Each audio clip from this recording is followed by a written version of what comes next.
Ever met someone in their 50s who just seems grounded? Not loud, not chasing, not insecure. They're calm, grateful, proud of where they are. That kind of peace doesn't magically appear one day. It's designed years earlier by the choices we make right now. Today, I want to show you exactly how to design that kind of life. Because the truth is, most people don't design their life. They drift, they react, they follow whatever shows up.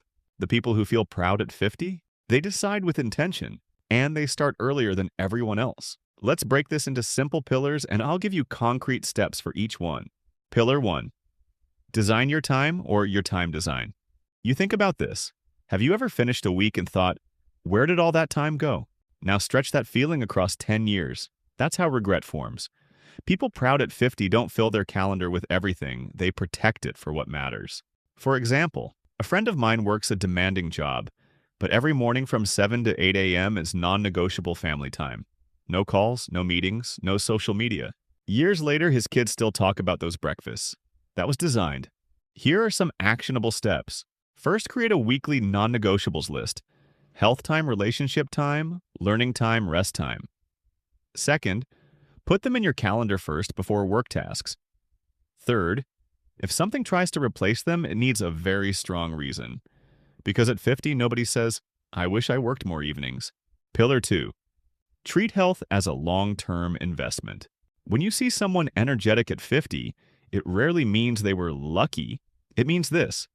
They didn't treat their body like an afterthought in their 30s and 40s. Here is an example. 2 colleagues, same age. One drinks daily, barely sleeps, never exercises. The other walks daily, lifts twice a week, prioritizes sleep. At 50, they don't look slightly different. They live completely different lives. Here are actionable steps which you can take to improve your life. Step 1, daily movement, 20 to 30 minutes minimum. Walking counts. Step 2, strength training twice per week protects bones, joints, and posture. Step 3, sleep like it's a meeting with your future self. Go to bed at a consistent time. No doom scrolling at midnight. You don't need perfection, you need consistency. Your future self will quietly thank you. Pillar 3. Relationships don't maintain themselves. Almost every deep regret people mention later in life involves relationships. Not money, not careers. Loneliness at 50 rarely arrives suddenly. It builds slowly when we say, I'll call them next week for years. Someone told me this once. When my dad died, it wasn't the big trips I missed. It was the ordinary Sunday calls I never made. And that line stayed with me.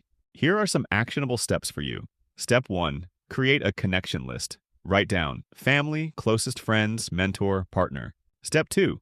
Schedule intentional check-ins.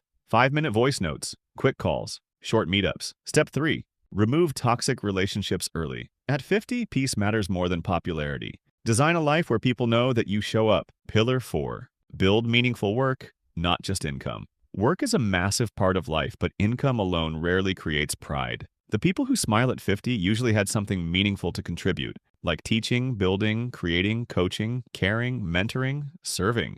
And no, that doesn't always mean quitting your job. Here is a small example. One woman I know is an accountant. Her job isn't glamorous, but she mentors students on weekends and helps local families with financial planning for free. She feels useful, and that gives her joy. Pillar 5. Spend on experiences and not impressing anyone. We all know someone who upgraded everything: phones, cars, houses, clothes, but still feels empty because status fades fast.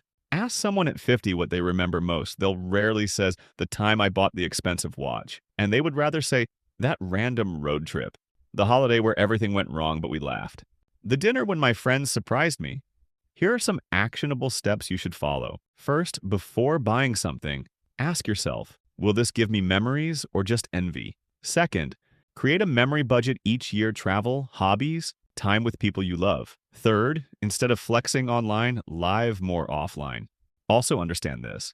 Your future self remembers moments, not purchases. Try to enjoy life fully and spend more time offline.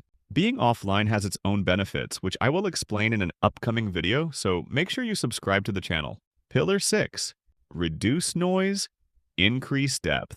A proud life isn't crowded, it's focused. Fewer apps, fewer pointless arguments, fewer distractions, more reading, more thinking, more time doing things fully. Example, many successful people intentionally live boring daily lives. Routine, quiet mornings, long walks, because stillness creates clarity. You need to understand this. I have personally been trying to reduce my screen time, avoid white noise or any unnecessary sound, and focus on stillness. To be honest, I have no complaints so far, and I am genuinely enjoying it. Here are some actionable steps. First, remove notifications except calls and messages from key people. Second, create one distraction-free hour daily. No phone, no tabs. Third, journal weekly. Write, what actually mattered to me this week?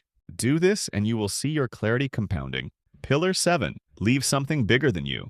People who feel proud at 50 usually ask, how can I contribute beyond myself? Not necessarily money. Sometimes legacy is emotional. A child raised with love, people you mentored, a community you helped build, a body of work you created. Pride comes from contribution. Here are some actionable steps. First, pick one cause that matters to you. Second, decide how you'll support it. Time, knowledge, presence. Third, do it quietly, not for applause. Simply understand, impact creates deep satisfaction later in life. So all in all, if you zoom out, you'll notice something.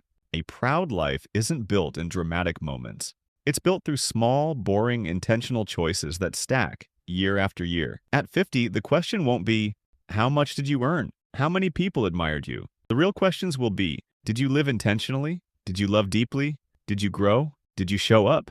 And the beautiful part, you can start designing that life today. Pick one pillar, make one change this week, and imagine your 50-year-old self looking back and saying, thank you. You gave me a life I'm proud of. Tell me in the comments, what's the first change you're going to design? And if you want more videos like this, subscribe.